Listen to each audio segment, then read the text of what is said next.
Mais qui j'en pour prononcer moi yo en anglais? Moi c'est month, month, month. L'on mette au pluriel, TH là va prononcer.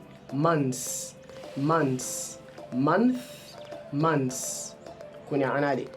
January, January, February, February, March, March, April, April, May, May, June, June, June, July, July, July, August, August, August, August, September, September, September, October, October, October, November, November, November, December, December, December.